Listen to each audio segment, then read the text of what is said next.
Mimo bibia kwaba eba Melodies TV so an NPP communicator aba bonten aba be BLAST Ursula Owusu na nini na agina sa sebe LGBTQ emra na ekoso no, but before that no mamefa information bi emamo Ghana for na mweni eje especially Ghana for amwa abrochwe amweni je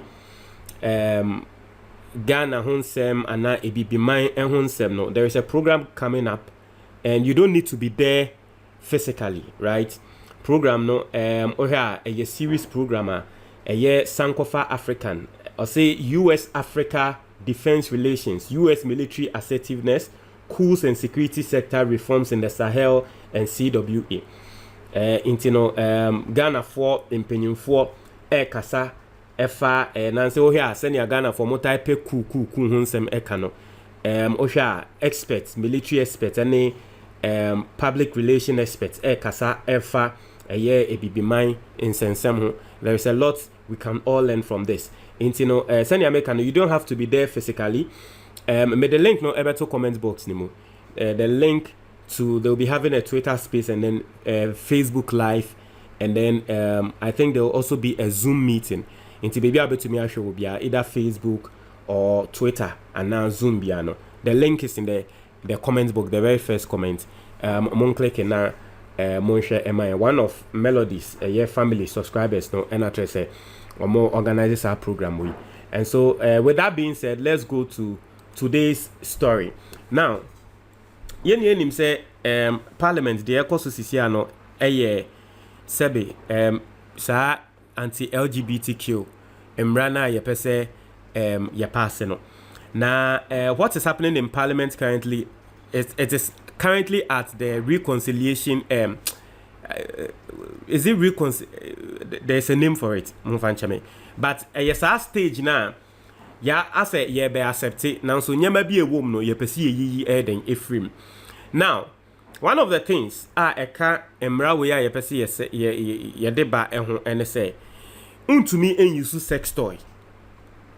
Unse yeka sex toy amba bi wo ho a ono no sebe wakwa akope toy bi a etese obema ne japade no eno everyday osori a ode ye ne hu ye emema bi nso wo ho a nanse wo hwe a online omota ye bi omo ahyeda ye dolls bi ati ase waye so oba we kuntun ni mu ena mbema nso ye den eto ati ase omo nso de ye omo hu ye ewo dem sanyama ni nna no eka bill ne ho se untumi enyusu untumi ntosa ade no unim na oto na uyusu a na yebechewa emra ebetumi ene wo edi na eno ena Ursula Owusu ebeka wo parliament se we de yesremo sebe trumu ena mo ka se mo manyenye na saade we ya mo sanso edeba sebe oba no ompe obema ompe se oni obema ebenya twaka bia nti no wakwa akope ne toy bi a wato a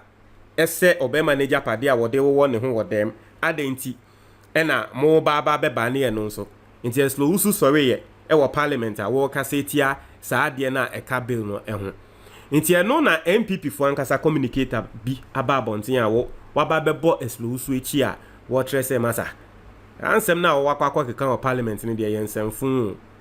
Nti this is the story, the background to the story and everything no any nti enkonko kenkan ni ehwe the NPP communicator kan o say NPP communicator angrily blast Ursula Owusu Ekufu for begging parliament not to criminalize sex toys. O say lawyer Adomakun Befi, a former communications director of the New Patriotic Party, has criticized comments made by the Minister of Communication and Digitization, Ursula Owusu Ekufu, regarding sex toys. Inti weye Adomakun Befi ya one Kennedy Japan benyanto kwa Adomakun Befi ya was supporting Baomiao one Kennedy Japan enyanto kwa no ono na waba beka sansem na metro probably why maybe Adomakun Befi is even doing this. O say according to Befi, men and women are alive and based on natural and biblical teachings are intended to engage in intimate relationships rather than resorting to the use of objects such as sticks and sex toys. Inti Adomakun Befi nsemo kan na ne say the intia wo bo Ursula Owusu echi ene say nyankopon abo oba nyankopon abo bema na wo oba wo sorry ya wo se wo no mpe bema nkofa bema enkope natural one na wo die dua anase be sex toy ene be wo wase what be that.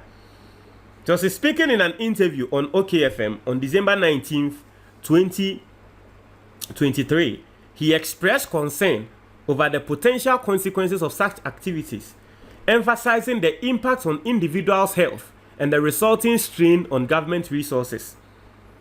Inti otremwa saa de we eya de bia ebetumi enya insinsanso bone ewo nipa nkwa eso nipa honden ebenya nsanso bone ewo so ahwe ni ye ya ebema oman no nso eka aba eka no ebeto aban no eso.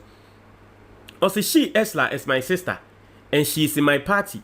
So, in communication, you highlight what is positive and deduce what is negative. But it is not the best. Are men dead? Are women also dead? So, say Ursula won the party mupa na NPP for her communication strategy. I mean, to be fair, any NPP for politicians na omuni asa no mote. Senya de biya meka wa ha no. Omo papa de meka na so mo nka omo bone. But see we dear. A woman say Ursula won the party mu now so we dear also oka. We nye. Or see, even though everybody is facing issues in his or her marriage, does that justify us using sticks as sex objects? Jesus Christ. There are certain things we shouldn't mention as human beings created by God in his image and likeness. So it is not good. It has a lot of consequences. The government will use the money to purchase drugs for its consequences, and that money can be used to do other projects. Befi stated. Tusha Adomaku Befi tearing down Ursula Owusu, and nam in somewhere Ursula Owusu Edibabetu Jano. Also, Ursula Owusu Ekufu urged Parliament recently to tread cautiously as it considers the promotion of proper human sexual rights and Ghanaian family values anti-LGBTQ bill to avoid unintended consequences. Speaking on the floor of Parliament during the consideration of amendment to the bill on Tuesday, consideration of amendment Tuesday, December 12, 2023, Owusu Ekufu, MP for Ablekuma West, raised concerns about a proposed amendment to Clause 3 of the bill, which suggests the criminalization of sex toys. She indicated that sex toys cannot be criminalized because they are also used by straight people to enhance sexual experience. To share Ursula Owusu, also my criminalize sex toys because omo asebe ono onye gay onye trumu sebe obani obema still krana ya no mu use sex toy na ama impemu agrono aye krabehe asemo Ursula Owusu kanono. Because I think we raised this when the committee was considering the bill, that the proposed amendment in 3C may create unintended consequences because sexual intercourse between a man and an inanimate object or a woman and an inanimate object would necessarily include sexual intercourse with all manners of aids that couple us to enhance the sexual experience.